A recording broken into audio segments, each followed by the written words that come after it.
अनन्या एक बहुत ही खूबसूरत और जवान लड़की थी। रात के गहरे सन्नाटे में वह चुपके से अपने घर से निकल गई और चलते चलते थार के सुनसान रेगिस्तान के किनारे तक पहुंच गई। रात का 1 बज चुका था। हर तरफ अंधेरा और शांति छाई हुई थी। अनन्या नरम रेत के टीलों पर धीरे धीरे चलती हुई ऊपर चढ़ने लगी। ठंडी हवा उसके बालों से खेल रही थी। कुछ देर बाद वह रेगिस्तान की चोटी पर पहुंच गई, जहां दूर लकड़ी से बनी एक पुरानी झोपड़ी दिख रही थी। अनन्या धीरे धीरे उस झोपड़ी की तरफ बढ़ने लगी। अंधेरा और गहरा होता जा रहा था। झोपड़ी के दरवाजे तक पहुंचकर वह रुक गई। दरवाजा बंद था। उसने एक छेद से अंदर झांका, फिर अपने पर्स से छोटा सा आईना निकालकर बाल ठीक किए, कपड़े संभाले जैसे खुद को तैयार कर रही हो।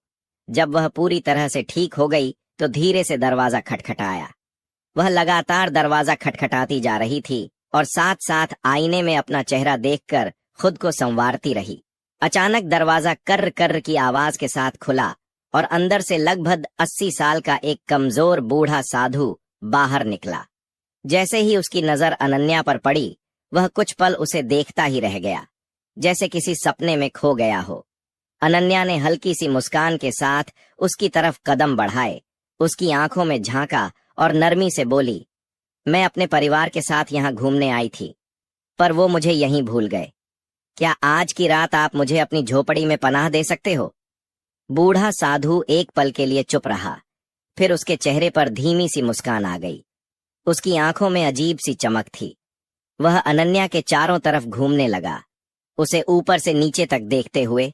अनन्या हंसकर बोली, क्या देख रहे हो? साधु जरा पीछे हटा तो अनन्या ने पलटकर कहा, तो क्या सोचा, आज रात यहीं रोक लोगे? ये सुनकर बूढ़ा साधु ज्यादा ही उत्साहित हो गया। बोला, हाँ हाँ, क्यों नहीं, आओ अंदर आ जाओ। अनन्या चुपचाप झोपड़ी के अंदर चली गई। साधु भी उसके पीछे गया। दरवाजा बंद करके बोला, यहाँ रात को चोरों का खतरा रहता है। अनन्या थोड़ी चौंकी, पर कुछ नहीं बोली। झोपड़ी के अंदर 2 छोटे छोटे कमरे थे। अनन्या एक कमरे से दूसरे कमरे तक गई और बोली, मैं कहाँ सोऊं?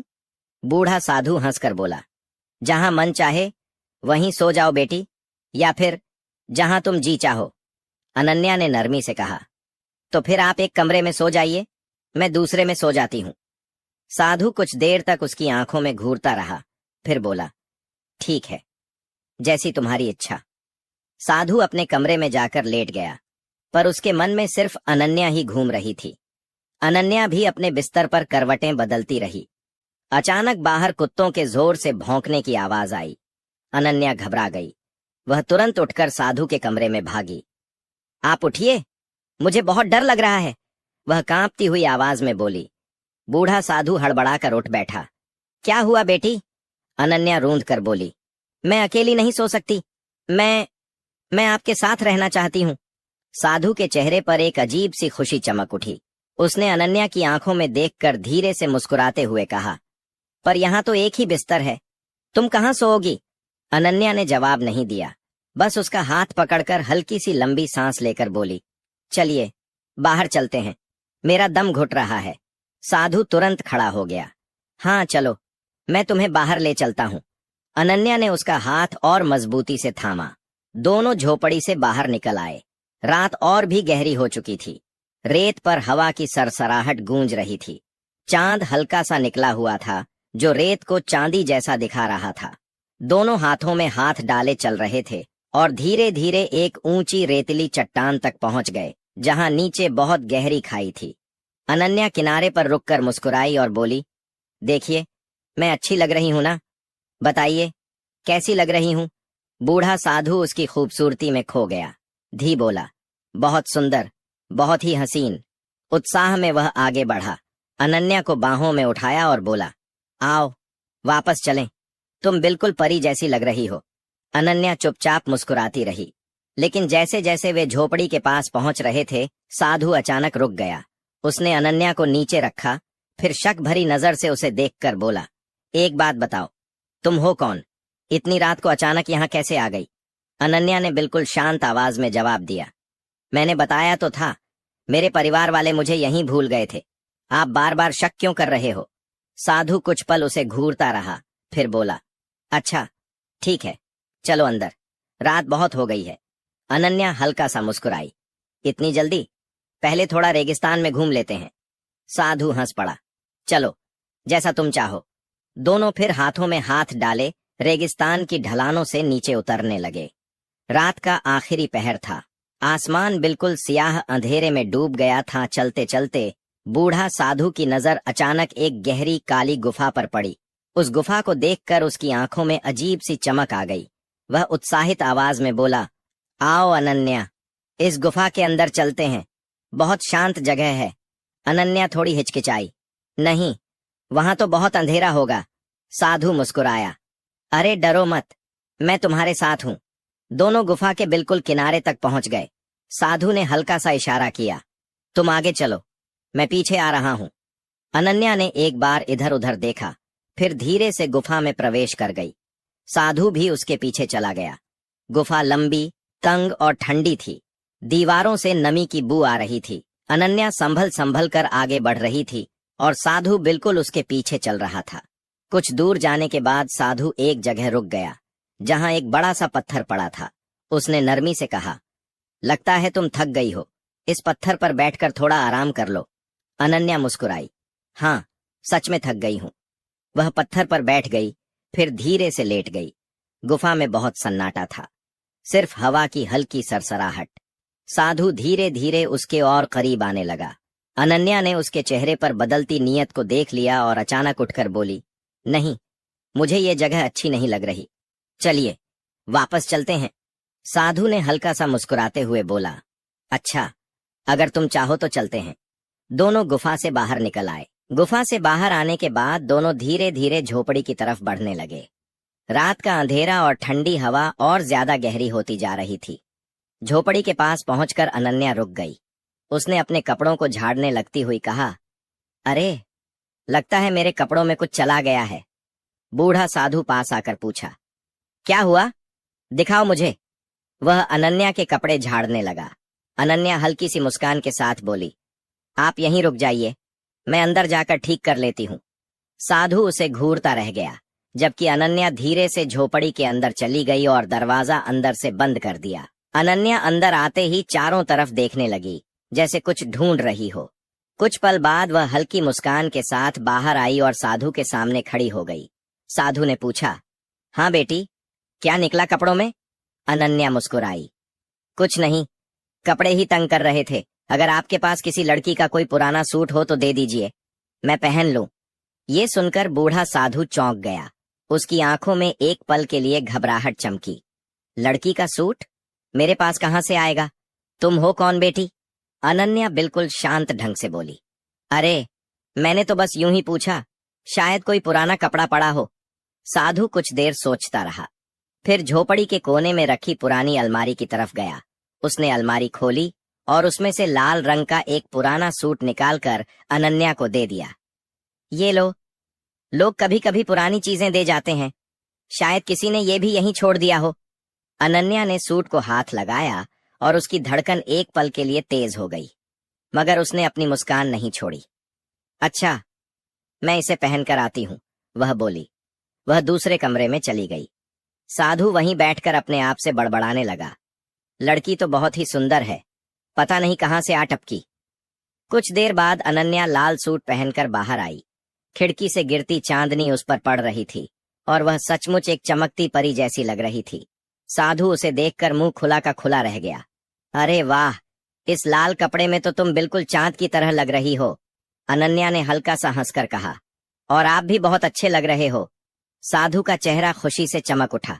चलो बेटी, अब सो जाते हैं, रात काफी हो गई है। अनन्या नरमी से बोली, नहीं, मुझे बहुत भूख लगी है, कुछ खाने को मिल सकता है? साधु तुरंत उठ गया। वह झोपड़ी के कोने में गया और एक टोकरी से रोटी निकालकर अनन्या को दे दी। अनन्या मुस्कुराते हुए रोटी खाने लगी। साधु चुपचाप उसे देखता रहा। अनन्या ने पूछा, क्या हुआ, ऐसे क्यों देख रहे हो? साधु धीमे सुर में बोला, तुम बहुत सुंदर लग रही हो, अब तो इंतजार नहीं होता। अनन्या ने शरारती अंदाज में कहा, क्या हुआ साधु जी, कभी किसी लड़की को नहीं देखा? साधु थोड़ा पीछे हटा और हिचकिचाते हुए बोला, कहां से देखूं, मैं तो यहाँ अकेला रहता हूँ, बाद बूढ़ा साधु की सांसें और भारी होने लगीं। उसकी आंखें बोझिल होने लगीं, पैर थरथराने लगे और आवाज टूटने लगी। वह अनन्या के और करीब आकर लड़खड़ाते हुए बोला, तुम बहुत सुंदर हो, तुम जैसे कोई नहीं। अनन्या ने उसके बिल्कुल सामने रुककर हल्की सी मुस्कान के साथ कहा, फिर भी झूठ बोल रहे हो साधु जी। साधु अब होश खो रहा था। उसकी जुबान लड़खड़ा रही थी, आंखें आधी बंद हो चुकी थीं। अनन्या उसकी आंखों में सीधे देखकर बहुत धीरे से बोली, चलिए एक काम करते हैं, हम एक खेल खेलते हैं, पकड़न पकड़ाई। साधु थोड़ा हंस पड़ा, हंसी भी नशे के साथ ठहरी हुई थी। पकड़न पकड़ाई? मैं तो जीत ही जाऊंगा, चलो शुरू करते हैं।